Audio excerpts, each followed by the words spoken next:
Ladies and gentlemen, welcome back to the other side of the coin and welcome back to your latest Chelsea news.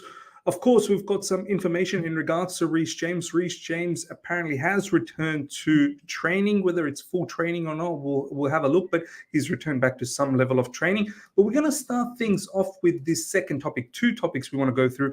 We're going to start things off with Cole Palmer. I've got a little bit of venting to do. I want to have a bit of a rant, ladies and gentlemen, because I'm seeing a lot of nonsense that's been written in regards to Cole Palmer, and I want to specifically direct a message towards England. To be honest, I think in Chelsea we've got it down packed. We realise in Chelsea Football Club that Cole Palmer is an absolute special talent. We know exactly how to utilise him. We know exactly what he means to the football club. But I don't think England necessarily understands this. There are some pundits out there that are still writing a lot of nonsense. Over the last 24 hours, England played against Finland and Cole Palmer was utilised on the right and he did not play well. He then got substituted off for Madueke and a whole heap of people. There are some pundits that have actually rated him 2 out of 10 for that particular game against Finland. There are people that are saying, oh, this is why Madueke is better than Cole Palmer. There's people that are saying Cole Palmer is not better than Bukayo Saka. There's a lot of nonsense. There's a lot of nonsense that's been written. Before I give you my opinion on Cole Palmer, ladies and gentlemen, and exactly what England needs to do, because for me, England, honestly, this England team is a bit of a nonsense team, if I'm being absolutely honest about this whole situation. England, with all the plethora of talent that they have, they somehow play the worst, the most rubbish type of football. See what they did in Euros. They scumbagged their way all the way to the final, and it was Cole Palmer that was genuinely most times carrying them, coming off the bench, creating either an assist or a goal, some form of contribution which was immense for England. And England in so many other competitions as well, whether it's in the World Cup, whether it's in any other big international competitions, they're always underwhelming. Gone are those days when they had those plethora of excellent midfielders in the likes of Frank Lampard, Steven Gerrard, Paul Scholes, and they had those forwards in the likes of Rooney, this, that, the other, and they still struggle to do any level of damage in the international level. This is why I say these guys, they don't seem to understand how to create a fantastic team. They have all of these plethora of superstars, but they just don't know how to utilize them. And now I'm getting to the point, this similar thing is happening with Cole Palmer. They've got a plethora of talent over there, and they're somehow trying to utilize Cole Palmer everywhere. This international break, we've already seen Cole Palmer play next to Jude Bellingham in the double pivot. He's played on the right side. He's just getting thrown around, and I feel like England, you're making a huge mistake. You need to realize what a excellent and what an unbelievable talent Cole Palmer is. If you honestly build a team around Cole Palmer, you could potentially actually win something in the international level. Now, let's have a look at what Tony Cascarino said. This is his recent comment. I absolutely agree with him. I think Palmer plays his best football as a 10. I think Foden's fabulous talent, but you've got to make a choice. My choice is being brave and saying Palmer is now my first choice, number 10. Could I use him on the right? Of course I could, but I want to play him where I know he makes a difference. If I'm choosing Palmer over Foden, I'm going to play him in the 10. I'm not going to just find a shoehorn someone in the team. Yes, he can do a job on the right. Of course he can. He's a very good footballer, but I don't really want to do that. I agree. Cole Palmer, ladies and gentlemen, regardless of him being a Chelsea player, even if he wasn't a Chelsea player, I think most fans, most rational fans can say with their hands on their heart that we would have still rated this kid. This kid, forget about the fact that he's a Chelsea player. He is a sensational talent. He is honestly a sensational talent. Just like all these other international teams have like their X Factor player, England's X Factor player is Cole Palmer. They need to realize this ASAP, and they need to build a team around Cole Palmer. Play Cole Palmer at his best position. Look, yes, he can play on the right. Yes, he can play on the left. Yes, he can probably even play as a false nine. And he'll probably do a very good job in all of those positions. But I think his best position is through the center, but as a free role to roam around, not like fixated in the center, just like in Chelsea, how he's got the ability to move any angle, anywhere possible. England needs to be able to do that. Put him in the number 10 position. Don't worry about trying to fit every superstar in. Because if you're going to end up doing that, you're not going to have the right balance for the team, and you're going to end up screwing up this generation of footballers as well. Cole Palmer, I kid you not, he can seriously make England win something. And it hurts me to say this because I'm not an English fan. I don't like England in the international level.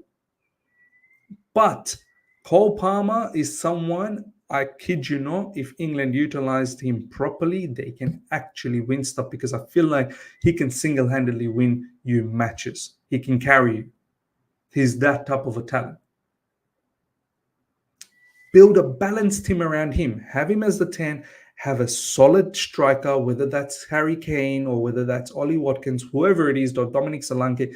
Have them have a solid right winger, left winger, and the midfielders.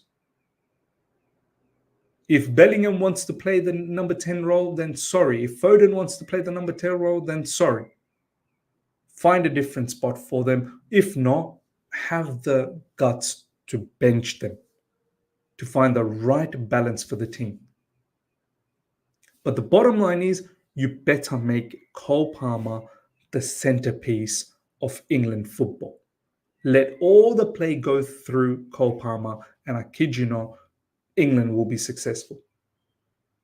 This is why, when he goes to international duty, now we are starting to see people talk negatively about Cole Palmer. Oh, he wasn't that good on the right. Or what did he do deeper against Greece, for example? England lost against Greece. Oh, Cole Palmer, the way he plays for Chelsea, he doesn't play for England. Well, that's because the England setup is rubbish.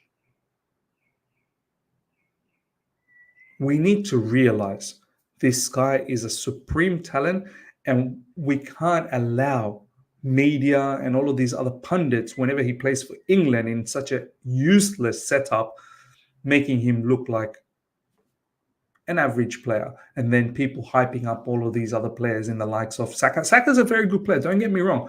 Bukayo Saka is a very good player, but Cole Palmer is clear. He is absolutely clear in all facets.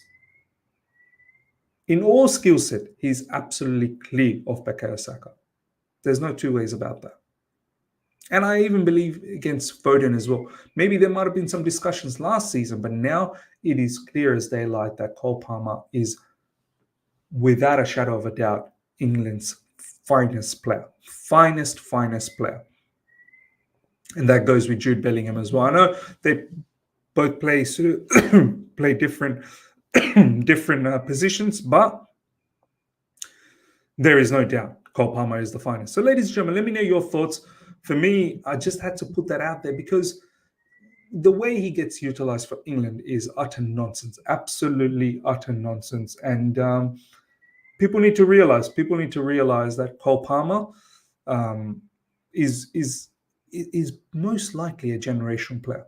Let me know your thoughts, ladies and gentlemen. Next up, Reece James returns to full training. Well, full training, I'm not really sure as yet, but he returns to training. Some are saying that he might be available for the Liverpool game coming up on the weekend. That will be nice if he's in the squad. Look, before I read through the particular news that is written in regards to Reece James, look, I personally need this particular brother to be back. Chelsea Football Club needs their captain back on the field. That's the bottom line. I need the captain to lead by example. I need the captain to marshal the troops. I need the team to have that extra edge, to know that their captain is by their side and not, sidelined in the medical room on a consistent basis. And I'm pretty sure this would frustrate Reece James as well. Being the captain of Chelsea Football Club, you're barely captaining Chelsea. And I get it. None of these injuries are his fault. It's just the way, maybe at times, how his body is built as well. But I think he's taking care of trying to be as lean as possible. And of course, all of these injuries, there's a form of being unlucky too. But the point is, he's getting injured a lot, to the point that if any more injuries and I know we've all said this plenty of times. We want to give him another chance. And we've said it many times previously that one more time and that's it. One more time, that's it. But this is it for me. One more time this guy gets injured, I think we seriously need to talk about what are we actually doing with Reece James. It might need to come to a point where we'll have to let him go because it's just not happening. And he may need to seriously think about his future. But we'll wait. We'll see. We'll see what happens down the track with Reece James. For now, he's back, ladies and gentlemen. Full training, I'm not really sure at what level he's training at, but he's back to a certain degree in the training sessions. And yeah, for me, he would be a sensational player in the RCB position. I know some people have been saying that he could invert as well. I don't really want him to invert. I think it's quite a demanding position where you do need to cover a lot of ground in midfield. You do need to be consistently looking for key passes. I think Reece James as a RCB in a back three on the ball will be sensational. Off the ball, he can then move into the right back position, and then Cucurella sort of tucks in as left back. And then on the ball, Cucurella will invert and Reece James will tuck in as a RCB, which gives us a little bit more solidity in defense. So I'm very excited to have Reece James back in these upcoming fixtures post the international break, which are going to be very challenging fixtures for us. And I need my captain back to lead by example. Having said that, one more setback, I think that might be lights out for Reece James. And we have to be honest about that. Reece James has been working his way back to fitness with individual light drills with a minor setback a few weeks ago, delaying his return. It remains to be seen when he's deemed ready to make a comeback to first team. Some are saying that he could be in the squad against Liverpool. I think that might be a bit too early. Perhaps the match after that in the Conference League against Panathinaikos, maybe that's something could be a possibility. But at this time, let's just focus on him trying to fully get back into training, and then we can slowly but surely integrate him into the team, minutes off the bench, and hopefully we can see him start sometime very, very soon. So hopefully, ladies and gentlemen, no more injuries for Reece James, and we pray. Only thing we can do is we pray. Ladies and gentlemen, let me know your thoughts about everything we spoke about, especially the Cole Palmer rant that I had. What do you think about him being utilized for England? I mean, do you think he's being misused? Let me know your thoughts. And also in regards to Reece James as well, where do you stand in his injury history that he's had? Let me know your thoughts. Hope you guys have enjoyed this. Smash the like button if you're here for the first time. Subscribe, hit the bell notification to stay in touch with all my content. Until next time, take care. See ya. Goodbye.